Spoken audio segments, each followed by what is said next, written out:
Hello students,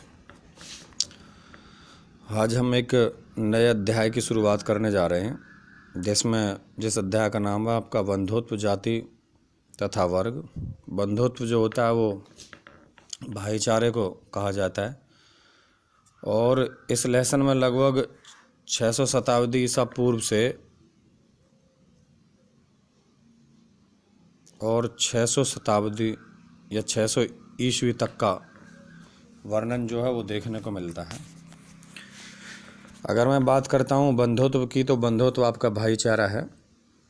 और बात अगर जाति की जाती है तो जाति जो है वो परिवारों का एक ऐसा संग्रह या समूह है जो एक ही पूर्वजों के काल्पनिक मानव या देवता होने का प्रमाण देते हैं, या जो एक ही व्यवसाय करते हों और उन लोगों का एक ही मत हो, उसको जाति जो है वो कहा जाता है। नेक्स्ट आपका जो है वो वर्ग देखिए, वर्ग क्या होता है। वर्ग एक सामाजिक वर्ग समुदाय का वह भाग या हिस्सा होता है जो सामाजिक स्थिति के आधार पर एक दूसरे से जो अलग किया जा सके या एक दूसरे से पृथक किया जा सके, वो वर्ग कहलाता है। इसी लेसन के अंदर 500 ईसा पूर्व से लगभग 500 ईस्वी के दौरान भारत में कुछ ग्रंथ लिखे गए थे, और जिन ग्रंथों को भारत में लिखा गया था उन ग्रंथों में से महाभारत जो है वो सबसे प्रसिद्ध ग्रंथ रहा है। और कुछ इतिहासकारों का मानना है कि इसकी रचना जो महर्षि वेदव्यास ने की थी, लेकिन अधिकांश इतिहासकारों का विचार है कि इस ग्रंथ की रचना में अनेक लेखकों द्वारा की गई है। महाभारत के आरंभ में अगर बात की जाती है तो 800 श्लोक थे, और इसे अन्य दूसरे नाम से महाभारत को जाना जाता है, जय के नाम से। बाद में इसके श्लोकों की संख्या को बढ़ाकर 1 लाख जो कर दिया गया। और महाभारत की मुख्य जो कथा जो है वो 2 परिवारों के, कौरवों तथा पांडवों के मध्य हुए युद्ध का चित्रण है। ये दोनों ही परिवार जो थे कुरु वंश से संबंध रखते थे, और अंत में इसमें पांडवों की विजय होती है। और भागवत गीता भी जो महाभारत का हिस्सा है, और श्री कृष्ण ने महाभारत युद्ध के दौरान अर्जुन को उपदेश दिया था। और महाभारत की मूल कथा जो संस्कृत में लिखी गई है, बाद में इसका अनेक भाषाओं में अनुवादन किया है। महाभारत के काल या समय में जो भी एक परिवार जो रहते थे, समाज में जिस तरह का भी एक प्रचलन जो था उसका वर्णन इस प्रकार से। सबसे पहला आपका परिवार। मनुष्य एक सामाजिक प्राणी है और परिवार में जन्म लेता है, और परिवार ही मनुष्य की प्रथम पाठशाला है। वह परिवार में रहते ही सामाजिक विश्वास, आदर्श, मूल्य और व्यवहार के तरीके सीखता है। पारिवारिक प्राथमिक सामाजिक तथा समाज की मौलिक इकाई है। परिवार जो एक ऐसी संस्था है जो मनुष्य को समाज में एक पहचान प्रदान करती है, व्यवहारों को नियमित करती है, निर्देशित और नियंत्रित करने में महत्वपूर्ण भूमिका जो है वो परिवार के द्वारा ही निभाई जाती है। निसंदेह परिवार के बिना मानव समाज की कल्पना भी नहीं की जा सकती। परिवार में रहकर ही मनुष्य आदर्श मूल्य और व्यवहार जो है वो सीखता है। परिवार का अर्थ, साधारण शब्दों में परिवार का संबंध जो वैवाहिक स्त्री और पुरुष से है, और अनेक विचारकों ने परिवार को अनेक आधारों पर जो है वो परिभाषित किया जाता है, परिभाषित जो किया है।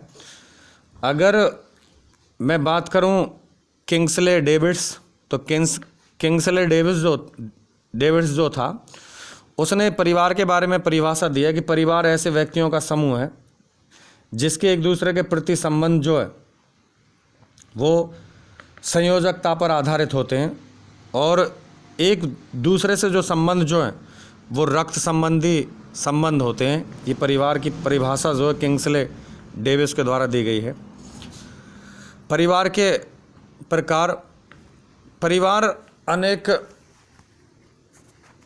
प्रकार होते हैं परिवार के। सबसे पहला एक वैवाहिक परिवार। एक वैवाहिक परिवार वो परिवार होता है जिसमें एक समय में पुरुष केवल एक स्त्री से ही विवाह कर सकता है और विश्व के अधिकांश सभ्य समाजों में जो है वो एक विवाही परिवार प्रथा जो प्रचलित है, जैसा कि आजकल शादी विवाह होते हैं।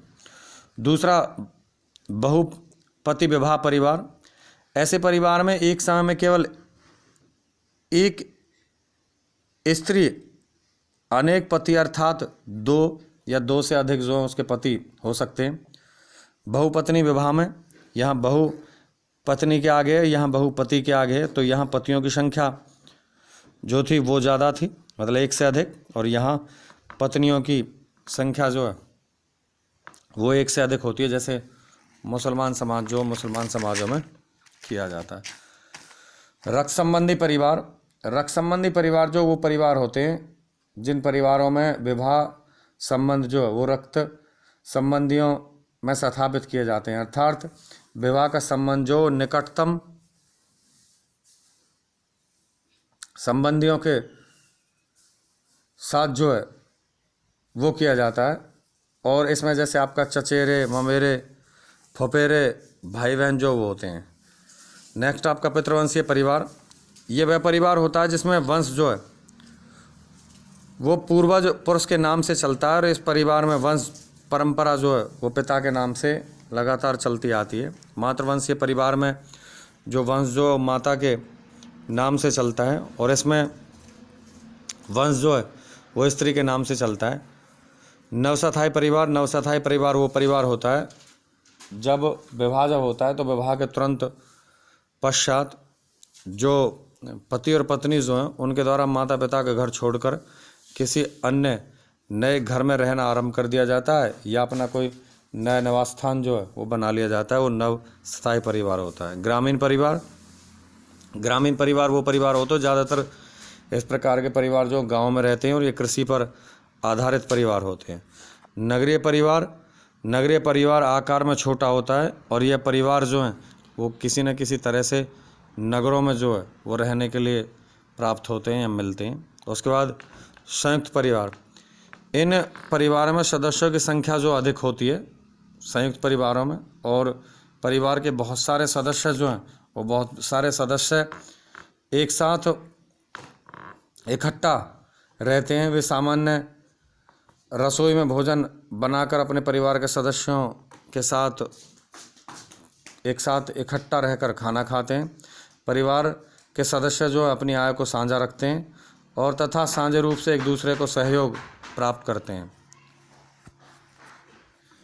एकांकी परिवार। एकांकी परिवार वो परिवार होता है जिसमें परिवार के सदस्यों की, एकांकी कह लो या एकल परिवार कह लीजिए, इसमें परिवार के सदस्यों की संख्या जो सीमित होती है और बहुत छोटी मात्रा में परिवार के सदस्यों की संख्या होती है और इसमें आपका पति पत्नी और उनसे जो उनके अविवाहित जो बच्चे जो हैं इस परिवार में रहते हैं एकांकी परिवार में। उसके बाद नातेदारी व्यवस्था।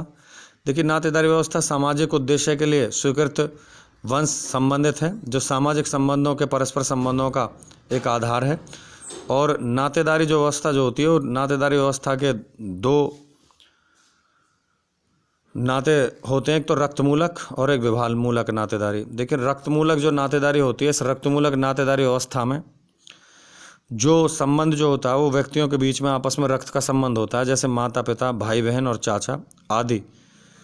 और दूसरा आपका विवाह मूलक नातेदारी। विवाह मूलक नातेदारी वो नातेदारी होती है या ऐसी नातेदारी होती है जो दो विषम लिंगियों के बीच में समाज की स्वीकृति द्वारा स्थापित की जाती है। कहने का भाव ये हुआ कि विवाह के द्वारा पति पत्नी ही वैवाहिक संबंध स्थापित बनते हैं, बल्कि पत्नी जो होती है उस पत्नी के सब रिश्तेदार जो पति के हो जाते हैं और पति के सब नाते रिश्तेदार जो हैं वो पत्नी के विवाह संबंधी हो जाते हैं।